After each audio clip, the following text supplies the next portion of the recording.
Bienvenue dans un nouvel épisode de Un matin en Corée. Un matin, un invité et une perspective sur la Corée. Moi, c'est Alexandre et je suis en compagnie d'Antoine. Salut Antoine, comment ça va? Eh ben écoute, ça va. Alors aujourd'hui, on va parler de relations internationales, c'est ça? Oui, et plus particulièrement des relations entre la Corée du Nord et les États-Unis.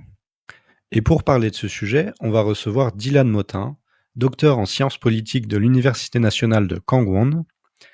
Mais avant de passer à notre entretien, est-ce que tu pourras nous rappeler, Alexandre, où en sont les relations entre la Corée du Nord et du Sud? Bien sûr, depuis l'armistice en 1953, les deux Corées ont tenté de nombreuses fois de reprendre les négociations pour aboutir à un traité de paix, parfois avec l'aide des États-Unis.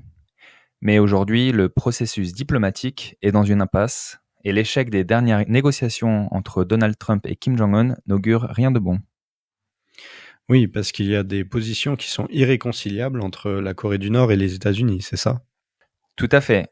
Les États-Unis exigent une dénucléarisation complète de la Corée du Nord, mais le gouvernement nord-coréen, lui, ne veut démanteler son arsenal que de manière progressive. Tant qu'ils ne s'entendent pas sur ce point, les négociations sont vouées à l'échec. On est donc dans une impasse? Eh ben, il y a peut-être une solution. En tout cas, notre invité propose une approche politique complètement différente envers la Corée du Nord. Et comme le propose le titre de notre épisode, et si une entente États-Unis-Corée du Nord était possible?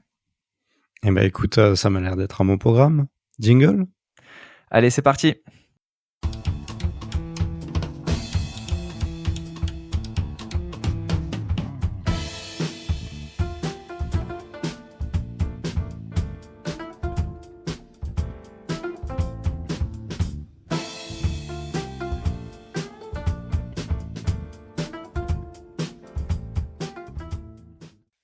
Salut Dylan. Bonjour. Alors Dylan, tu es doctorant en politique internationale à l'Université nationale de Kangwon. Tu as récemment publié un livre en anglais, Bandwagoning in International Relations, China, Russia and Their Neighbors. Et donc, on te reçoit aujourd'hui pour parler de ton point de vue sur la Corée du Nord, qui est particulier puisque tu vas à l'encontre de l'idée générale selon laquelle la Corée du Nord et les États-Unis seraient forcément des ennemis. Oui, voilà, pour préparer cet épisode, on a lu 3 articles que vous pourrez retrouver en description sûrement, et dans lesquels tu défends l'idée selon laquelle les États-Unis et la Corée du Nord pourraient se rapprocher. Mais avant d'entrer dans le vif du sujet, est-ce que tu pourrais un peu nous expliquer brièvement et le plus clair possible ton approche des relations internationales? Parce que, pour le dire à nos auditeurs, en fait, il y a plusieurs types d'approches et selon ce type d'approche, en fait, on va interpréter les événements qui se passent différemment. Donc vas-y Dylan. Bah oui, merci beaucoup pour l'invitation aujourd'hui. Alors je vais essayer de résumer ça sans trop ennuyer quelqu'un qui ne serait pas trop intéressé par la théorie. Mais pour aller très vite, en relations internationales, il y a toujours eu deux grands courants. Le courant réaliste et le courant qu'on pourrait appeler idéaliste ou libéral comme vous voulez. Et ce courant réaliste, en arrivant dans les années 70, a évolué pour proposer ce qu'on appelle aujourd'hui le néo-réalisme. Alors, ce serait l'idée que la cause fondamentale des conflits entre États est à chercher non pas dans chaque pays ou dans un politicien en particulier ou une religion ou une classe sociale ou peu importe, mais que la cause fondamentale des conflits vient de la nature du système international lui-même. Donc le simple fait que nous vivions dans un monde où il y a à peu près 200 États, tous indépendants et souverains, fait que la guerre est une possibilité, puisque vous avez 200 États qui n'ont aucun supérieur, aucun gouvernement mondial pour les diriger, et qui sont libres de faire tous les choix qu'ils veulent, alors même que vous, en tant que chef d'État, potentiellement, vous ne pouvez pas savoir ce que les autres pensent. Vous ne pouvez pas savoir ce que les autres ont comme projet, ni aujourd'hui, et encore moins demain. Donc dans ce monde qui est à la fois incertain et peuplé d'ennemis potentiels, mais qu'est-ce que c'est la manière la plus sûre de survivre, de garantir la sûreté de son pays? C'est de développer des forces armées. Ça, vous le connaissez bien, tous les pays en ont quasiment. Et c'est de faire en sorte de se rendre le plus puissant possible par rapport aux autres. Que forcément, plus vous êtes puissant, plus vous êtes fort, moins vous avez de chances d'être attaqué par quelqu'un d'autre. Et quand bien même vous seriez attaqué par un voisin, vous auriez plus de chances de gagner si vous êtes les États-Unis ou la Chine ou la Russie que si vous êtes l'Uruguay ou la Suisse. Donc simplement l'idée c'est que le système international pousse les États dans une direction qui consiste à accumuler autant de puissance que possible, donc sous-entendu aussi de puissance militaire, pour pouvoir survivre et rester en sécurité. Voilà, oui, tout à fait. Mais donc en fait, avec cette approche, vraiment le point central des États, c'est leur survie. C'est pas la coopération, c'est pas l'échange culturel, c'est vraiment une chose très concrète et même très primitive, je dirais. C'est la survie et rien que ça. Oui, alors on pourrait nuancer que la théorie, si tu veux, ne met pas en doute la possibilité d'échanges culturels ou économiques ou autres. Le fait que la France veuille échanger sur son langage ou sa culture avec la Corée ou le Japon ou l'Afrique du Sud, ça ne contredit pas la théorie. C'est possible dans ce monde-là. Mais c'est simplement que quand l'intérêt national est engagé et quand la survie de l'État est engagée, l'État fera passer sa survie, sa sécurité avant toute chose.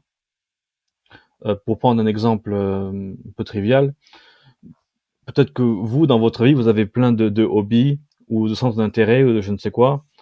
Vous aimez aller au cinéma, vous aimez aller à droite et à gauche. Et le jour où quelqu'un vient vers vous avec un pistolet et vous menace, vous n'allez pas aller au cinéma manger du popcorn. Vous allez vous concentrer sur votre survie immédiate. Parce que si votre survie n'est plus garantie, dit autrement, si vous êtes mort, tous les autres objectifs sont détruits. De la même manière, un État comme la France, par exemple, pourrait vouloir transmettre sa belle culture et ses belles idées, mais si l'État lui-même est détruit, tout ça tombe à l'eau, évidemment. Donc les États peuvent avoir d'autres objectifs, mais la survie étant le principal, c'est ça qui tire un peu tout le reste et qui oblige les États à se concentrer sur développer leur puissance. Donc ça, c'est l'approche néo-réaliste. Et je me demandais ce que c'était l'approche idéaliste que tu as évoquée. Alors, idéaliste, c'est un mot un peu fourre-tout pour mettre beaucoup de théories, beaucoup d'approches différentes, mais simplement, ce serait l'idée que du coup, la cause principale du conflit dans le monde ne vient pas du niveau du système, mais vient des États eux-mêmes. Donc ça pourrait venir, par exemple, de certains types de régimes politiques. Par exemple, beaucoup diront que les régimes autoritaires auraient peut-être plus tendance à faire la guerre contre les démocraties, par exemple, qu'une démocratie contre une démocratie. Ou d'autres diront, je sais pas moi, à la Samuel Huntington, par exemple, que les religions se battent entre elles. Donc la cause du conflit viendrait de certaines religions ou civilisations. Ou d'autres pourraient dire, c'est la cause de certaines tendances psychologiques des dirigeants. Donc c'est sous-entendu en fait que si on changeait quelque chose dans les pays eux-mêmes, si on changeait une classe dirigeante ou si on changeait une idéologie ou si on changeait un mode d'éducation, la guerre pourrait disparaître. Donc en fait, on appelle ça idéaliste parce que c'est l'idée que en changeant quelque chose, on pourrait mettre fin au conflit dans le monde. C'est pour ça qu'idéaliste. Après, il y a beaucoup d'approches différentes. Hein. On appellerait ça, il y en a plusieurs, le libéralisme, le néolibéralisme, le constructivisme. Euh, Récemment, il y a aussi l'arrivée des études critiques qui ont fait leur arrivée en RI. Donc, c'est un mot un peu fourre-tout pour dire en fait qu'on pourrait changer les choses par l'action. D'accord. Et je précise, les RI sont les relations internationales. Non, pardon. Oui, oui. Pas de problème. Et en fait, pour se recentrer sur notre sujet qui est la péninsule coréenne, l'Asie du Nord-Est, quel est quelles sont tes observations par rapport à l'alliance, par rapport à une alliance entre la Corée du Nord et les États-Unis, et si, d'un point de vue réaliste, c'est possible? Le mot alliance est un petit peu fort pour un premier pas, mais je pense que tu fais référence aux articles que tu as vu passer. Les tiens surtout. Oui, oui, oui. Et en fait, pour revenir et faire la connexion entre la théorie, je me suis dit, avec cette théorie en main, qu'est-ce qu'on pourrait attendre de la part de la théorie pour la Corée du Nord? Et la théorie nous dirait que quand vous êtes la Corée du Nord, que vous avez un pays à côté qui est la Chine, non seulement une grande puissance, mais une puissance en croissance, vous devriez avoir très peur de ce pays-là. Parce que c'est un pays qui a votre frontière, qui pourrait potentiellement vous causer des gros problèmes. Oui, ça c'est ce qui surprend quand on n'est pas familier avec la politique internationale et qu'on lit tes articles, c'est qu'en fait, tu dis, pour la Corée du Nord, le plus grand danger au niveau de sa survie, c'est pas les États-Unis, c'est la Chine. Oui, tout à fait, pour une raison très simple, c'est que euh, quand vous voulez survivre, qu'est-ce qui est le plus menaçant pour vous? Est-ce que c'est une énorme grande puissance qui est à côté? Ou est-ce que c'est une autre grande puissance, les États-Unis, mais qui est à l'autre bout du monde, de l'autre côté de l'océan, et qui est occupée à beaucoup d'autres affaires? Forcément, c'est la puissance d'à côté. De la même manière que pour la France, je sais pas, l'Allemagne ou même la Russie, ça pourrait être des menaces importantes. Mais l'Afrique du Sud, c'est pas une menace pour la France. Pour la raison très simple que Mhm. l'Afrique du Sud, c'est très loin, et l'Afrique du Sud n'a aucun moyen de menacer l'existence de la France. On pourrait quand Comment? même, on pourrait te dire un argument inverse, c'est que les États-Unis, pour le moment, à l'heure d'aujourd'hui, en fait, sont dans l'Asie du Nord-Est, au Japon, en Corée, même à Guam, un peu plus loin, mais ils sont quand même très présents dans la région. Oui, donc tu as pas tort, mais le fait que ce soit une puissance comme ça, extra-régionale, et qu'il y ait quelques bases ici en Asie, euh, fait que les États-Unis n'ont pas beaucoup de puissance offensive. Ils n'ont pas les moyens, si tu veux, de passer des frontières, de conquérir des pays et de mettre le drapeau sur la Corée du Nord, drapeau américain, c'est le 51e État et c'est fini. Les États-Unis sont ce qu'on aime appeler un balancer, c'est une puissance d'équilibre extra-régionale.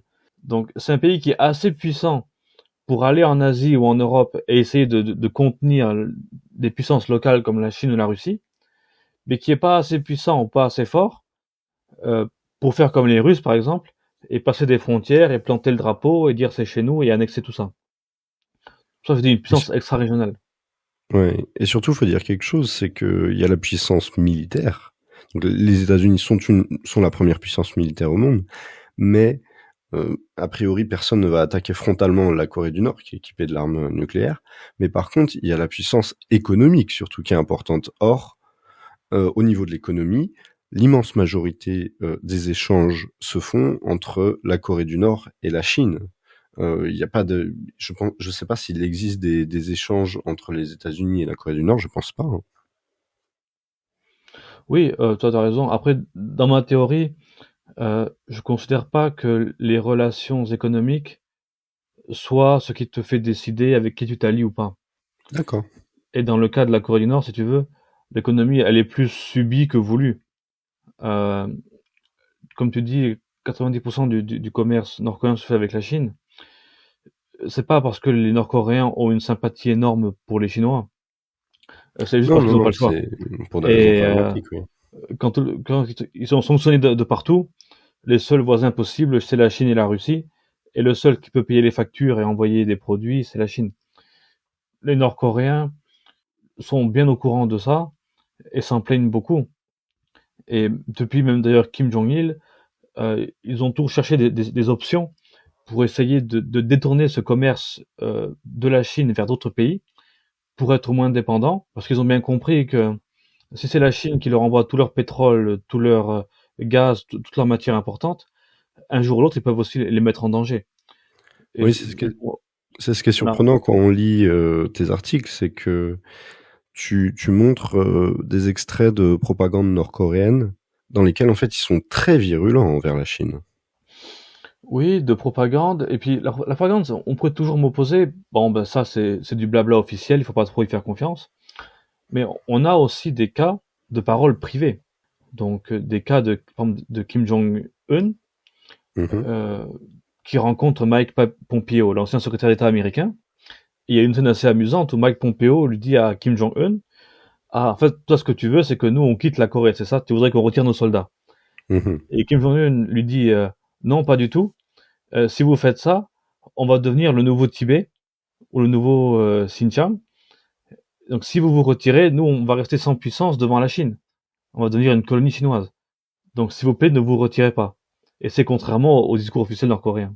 Et aussi, quand on te lit dans tes articles, en fait, tu parles des nombreux signaux que nous, occidentaux, interprétons comme des menaces directement sur le sol américain, en fait, puisque l'Europe, bon voilà. Mais quand on te lit, tu interprètes, toi, ces signaux-là comme des menaces envers la Chine, et surtout le territoire chinois. Par exemple, depuis les années 2000, en fait, la Corée du Nord se prête à de nombreux essais balistiques et nucléaires. Et selon toi, en fait, ces différents essais sont plus des démonstrations de force à l'encontre du régime chinois pour leur dire, en fait, on est là, on a la possibilité de se défendre, donc ne venez pas trop empiéter sur notre territoire. Alors, est-ce que c'est plus contre les Chinois? C'est que c'est un peu fort. Mais il faut distinguer deux choses. Il y aurait ce que j'appellerais la tendance structurelle qui amènerait la Corée du Nord à se méfier le plus de la Chine. Mais il y a aussi la situation, je dirais un petit peu idéologique, notamment aux États-Unis et un peu aussi en Corée du Sud, euh, qui nous pousse à en fait sanctionner la Corée du Nord et à constamment en fait avoir la Corée du Nord sur nos radars et sur nos viseurs. En fait, la Corée du Nord est toujours dans la ligne de mire des États-Unis. Donc, la Corée du Nord, elle doit bien à la fois essayer de mettre en garde les Américains, qui la pressurent toujours à essayer soit de dénucléariser ou de changer son régime, et en même temps de garder à distance la menace militaire la plus évidente, la Chine. Et en effet, c'est là où tu as raison. Les Nord-Coréens ont envoyé comme pas mal de signaux. Par exemple, quand ils envoient une fois, ils ont envoyé un missile balistique. Alors ça, c'est rigolo, mais sur le missile, il y avait une caméra, et le missile partait vers l'est, et la caméra était orientée vers l'ouest. Ce qui faisait que quand le film est sorti le lendemain à la télévision nord-coréenne, le film du missile en vol montrait la Chine. C'est quand même assez clair comme signal ce que ça veut dire. Là aussi, en privé, les Nord-Coréens l'ont dit. Certes, la bombe nucléaire, c'est pour dissuader de potentielles velléités américaines de soutenir des coups d'État ou des révolutions en Corée du Nord. Mais il y a aussi cette volonté d'avoir l'arme nucléaire pour que la Chine puisse moins nous dire ce qu'on doit faire. D'accord. Et pour revenir un peu à notre sujet sur cette nouvelle alliance ou alors cette nouvelle coopération militaire entre les États-Unis et la Corée du Nord, tu dis en fait que l'un des principaux avantages, c'est que ce soit une solution à bas coût pour les États-Unis. Comme tu nous l'as dit en début de podcast, c'est que les États-Unis sont une puissance qui est extra-régionale et donc ça leur coûte énormément d'argent. Parce que aussi les alliances avec la Corée du Sud et le Japon, ça leur coûte un paquet de pognon, hein, comme dirait l'autre. Mais une question qui vient assez naturellement en fait, avec ce coût qui serait central, ça serait, est-ce que ça serait pas plus simple et moins coûteux pour les États-Unis de juste abandonner la région? Donc, la question des coûts, ce que je voulais dire, c'est que les États-Unis sont dans cette situation où ils doivent contenir la Chine, qui est une puissance évidemment grandissante, qui, par exemple, en termes de bateaux, a déjà plus de navires que les États-Unis, qui a peut-être déjà une force aérienne plus grosse que celle des États-Unis. Donc il y a déjà cette compétition assez gigantesque, mais en plus de ça, les Américains sont occupés aussi en Europe. On peut discuter si c'est bien ou pas bien, mais en tout cas, ils ont dépensé beaucoup d'argent et de moyens pour soutenir l'Ukraine. Ils ont des forces déployées pour défendre l'OTAN. Et en plus de ça, ils se sont encore emmêlés dans une nouvelle affaire au Moyen-Orient. Donc tout ça mis bout à bout, ils n'ont déjà pas les moyens de faire ce qu'ils devraient faire. Et en plus, il y a des relations terribles avec la Corée du Nord.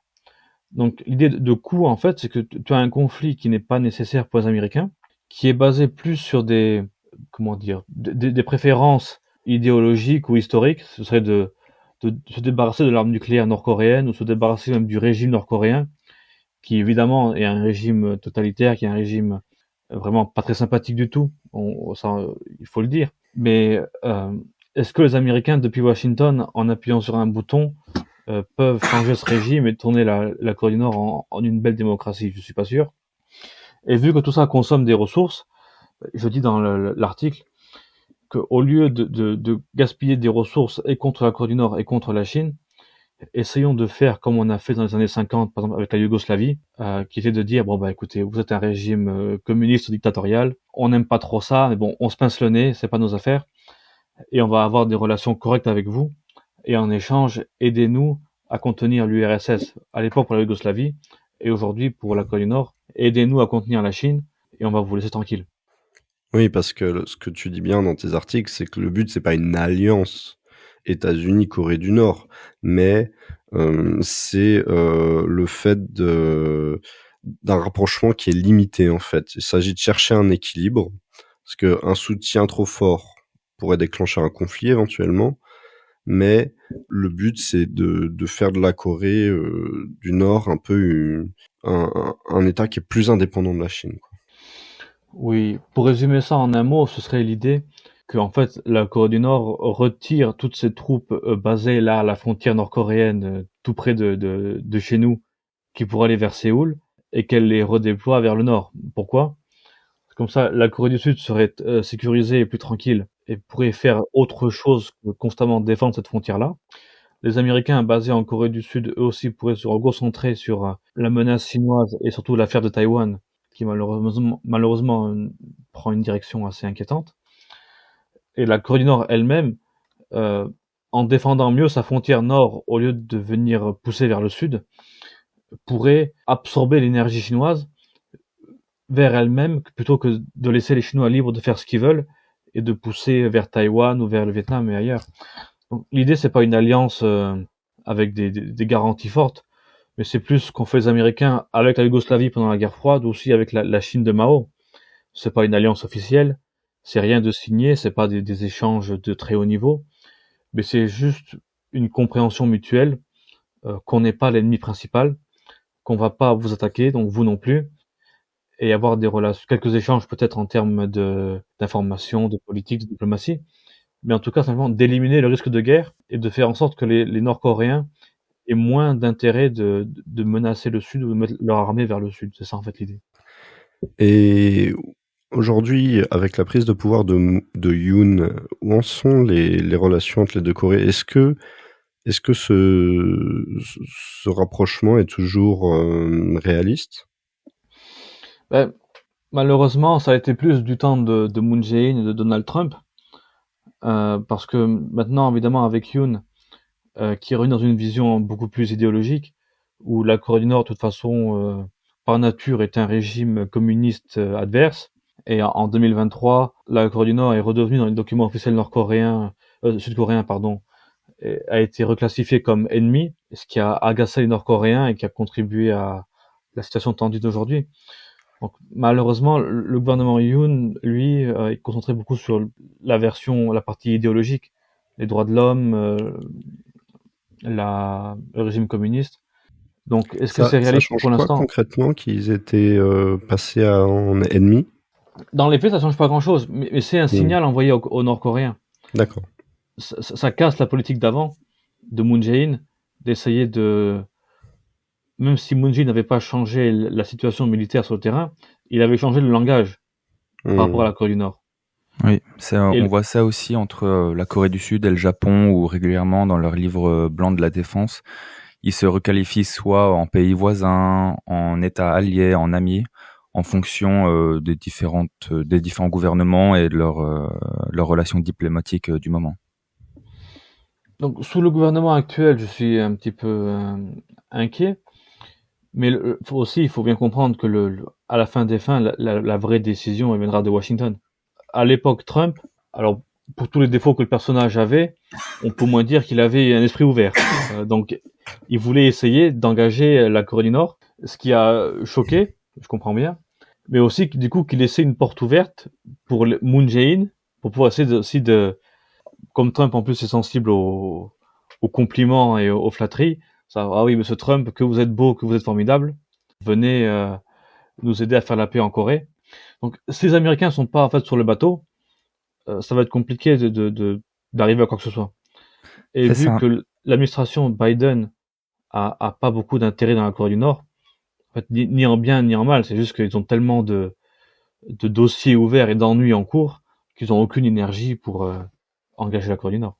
Voilà, donc avec la réélection de Donald Trump et en se basant sur ce que tu viens de nous dire, est-ce que tu penses qu'on pourrait assister à un nouveau processus diplomatique avec la Corée du Nord, c'est-à-dire un réchauffement des relations, de nouveaux sommets diplomatiques avec la Corée du Sud pour faciliter tout ça? Alors, c'est toujours compliqué avec Donald Trump de savoir exactement ce qu'il a en tête, parce que l'homme est assez mystérieux. Mais je pense que oui, parce que lui-même, pendant la campagne, avait laissé entendre que il était tout à fait prêt à reparler à Kim Jong-un. On voit aussi que la Corée du Nord, pour l'instant, se tient assez calme, donc je pense que eux aussi ont l'air un petit peu en attente de voir de ce que leur dira Donald Trump.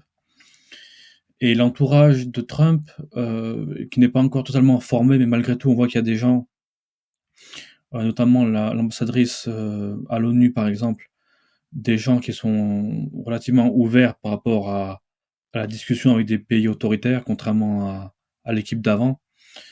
Donc du côté de Trump, je pense qu'il y aura un intérêt. Maintenant, la balance a un petit peu changé, puisque l'alliance avec la Russie ouvre des moyens pour la Corée du Nord de rééquilibrer un peu sa situation. Donc la Corée du Nord, je pense, sera beaucoup moins intéressée à faire des concessions. Donc il faudra que les Américains, de leur côté, eux, soient préparés à en faire plus. Mais je pense que oui, forcément, il y aura une sorte d'engagement. Ça me paraît assez inévitable, oui.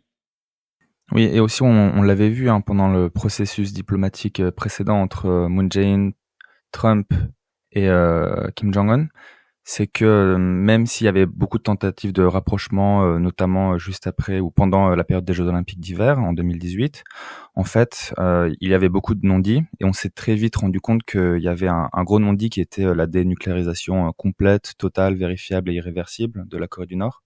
Et ça a tout fait capoter. 5 ans, 6 ans après, on est toujours à peu près au même point, avec une Corée du Nord nucléaire, avec une nouvelle variable.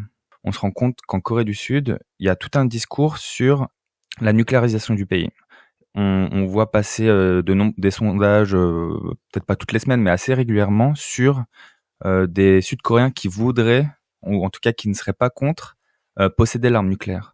Qu'est-ce que tu en penses de ça par rapport au thème d'aujourd'hui? Ben, c'est la conclusion logique de tout ce qu'on vient de discuter, c'est que la Corée du Nord, pour des raisons évidentes, à la fois pour se protéger des pressions extérieures et pour contrer la Chine, évidemment, n'abandonnera pas l'arme nucléaire. Alors, dans 100 ans ou dans 200 ans, j'en sais rien, je serai plus là pour voir, mais dans les décennies qui viennent, il n'y a aucune possibilité pour que la Corée du Nord comme ça, fasse un tour de passe-passe et fasse disparaître toutes les armes nucléaires et abandonne tout ça. Donc, la Corée du Nord va rester une puissance nucléaire. Dans le même temps, il y a cette situation qu'on a décrite où les Américains sont déjà assez occupés, et avec la Chine et ailleurs. Donc, ils ont moins d'énergie pour défendre la Corée du Sud. Et en plus, dans un moment de politique interne américaine, où il n'y a pas la même volonté qu'il y a, par exemple, 20 ans, de risquer des guerres et des conflits extérieurs. Les Américains sont plus frileux qu'avant, et il n'y a pas grand monde aux États-Unis qui serait très enthousiaste pour risquer une guerre nucléaire contre la Corée du Nord, qui est perçue par l'Américain moyen, en tout cas, comme un problème très secondaire dans sa vie. Donc tout ça mis bout à bout, la Corée du Nord qui restera nucléaire, la puissance américaine qui est en déclin, et aussi le facteur sud-coréen lui-même qui est le déclin de la population sud-coréenne. Donc c'est assez inéluctable que si vous avez moins de jeunes gens, ou moins de jeunes hommes, dans quelques années vous aurez beaucoup moins de soldats. Donc la défense nationale va beaucoup en pâtir. Et le seul moyen de garder une sorte d'équilibre, c'est soit de trouver des soldats. Ça va être compliqué, ça tombe pas des arbres. Donc il va falloir ou rallonger le service militaire, ce qui va, je pense, un peu faire grincer des dents. L'ouvrir aux femmes? Oui, ou le rendre obligatoire aux femmes? Rendre le savoir obligatoire pour les femmes aussi, mais c'est aussi un peu compliqué. Ou faire un truc un peu à la française ou à l'américaine, où on donne des passeports ou des visas à des étrangers pour s'engager dans l'armée.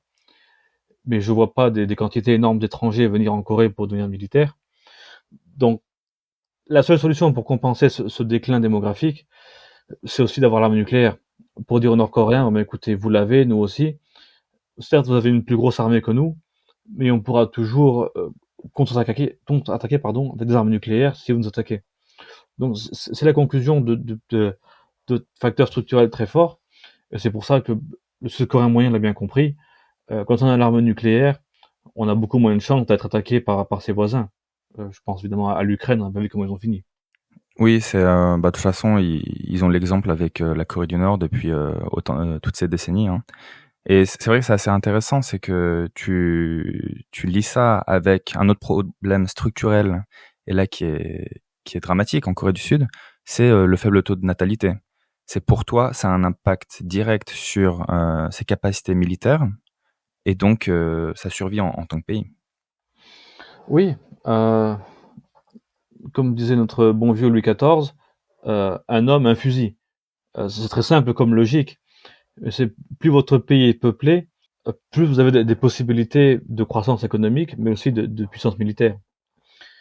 Et alors moi, je suis pas pessimiste par nature, donc la démographie, non, c'est pas le destin. Et avec des politiques publiques intelligentes, il y avait des moyens.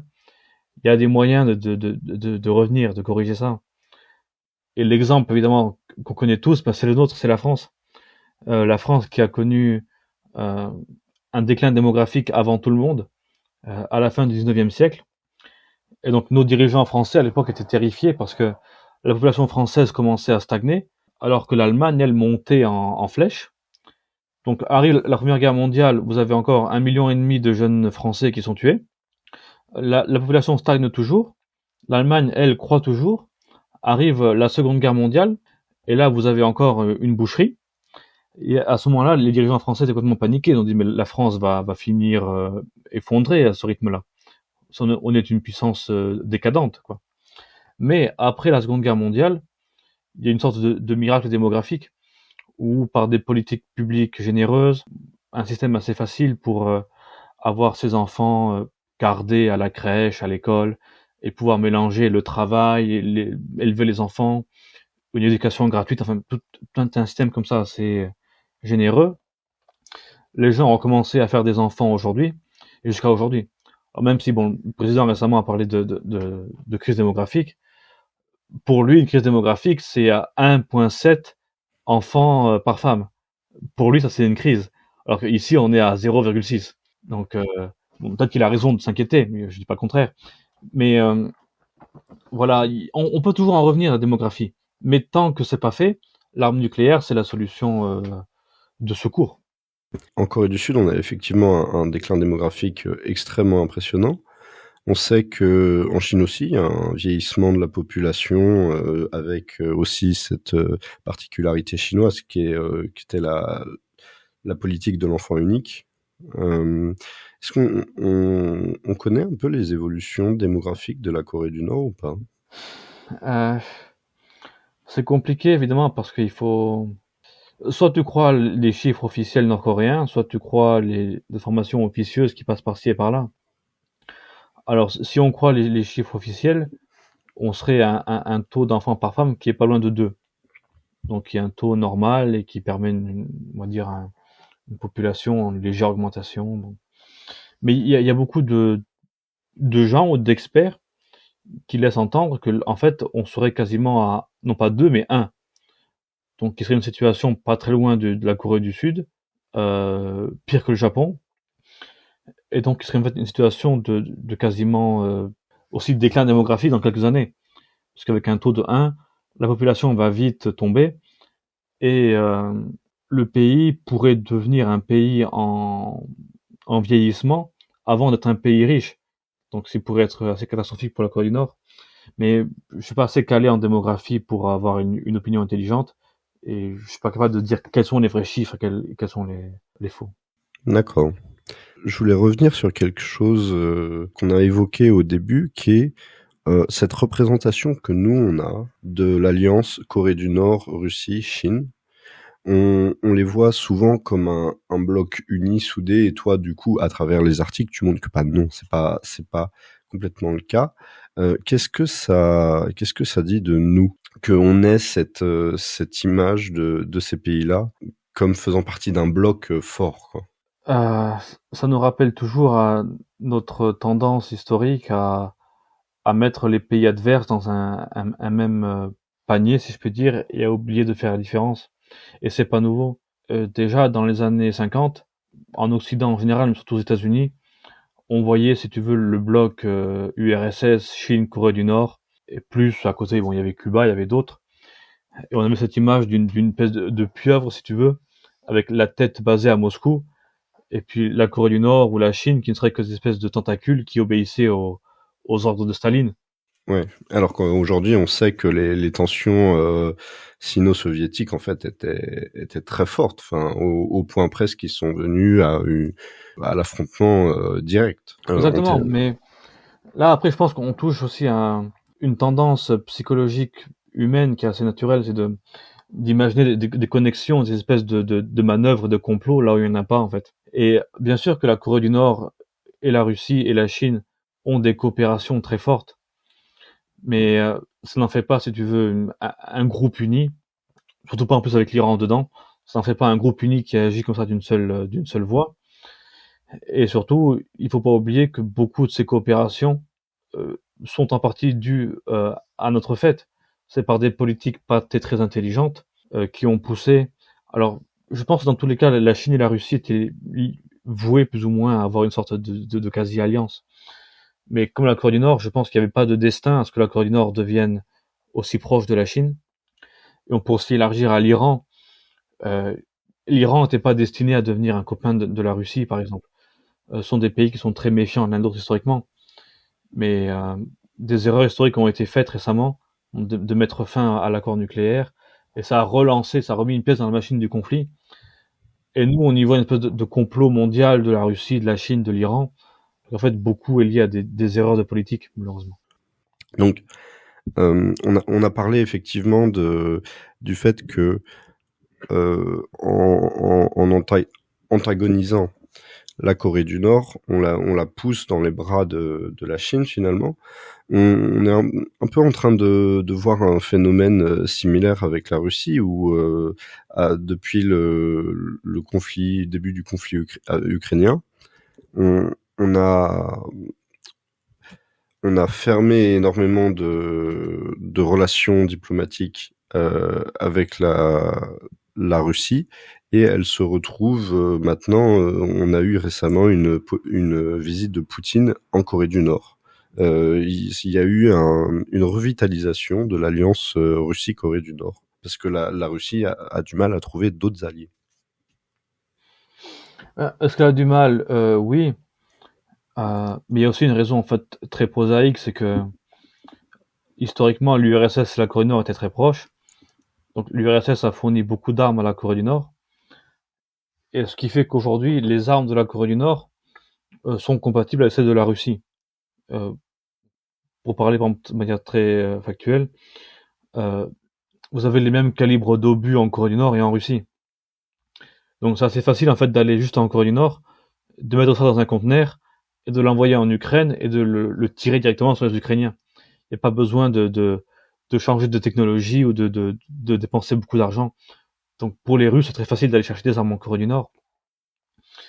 Et pour les Nord-Coréens, en fait, et c'est pour en opposition à ce que je disais par rapport à la Chine, c'est vraiment cette grande puissance qui est à côté et qui pourrait être menaçante. Alors que la Russie, bon certes c'est une grande puissance, mais qui est concentrée sur l'Europe, et la Russie a pas beaucoup de moyens, a pas d'énergie de menacer la Corée du Nord. Donc d'un point de vue de Pyongyang, en fait, la Russie, c'est vraiment un allié, j'allais dire presque idéal. Que c'est un pays qui est assez fort pour donner des technologies ou un petit peu de soutien économique, mais qui n'est pas non plus une menace. Donc, pas vu nord-coréen, en fait, c'est très logique de vouloir de bonnes relations avec la Russie pour un petit peu et à la fois avoir de la marge de manœuvre contre les États-Unis, mais aussi surtout contre la Chine, que ça fait une puissance alliée pour soulager un peu la dépendance économique et pour acquérir des armes et des technologies ailleurs qu'en Chine.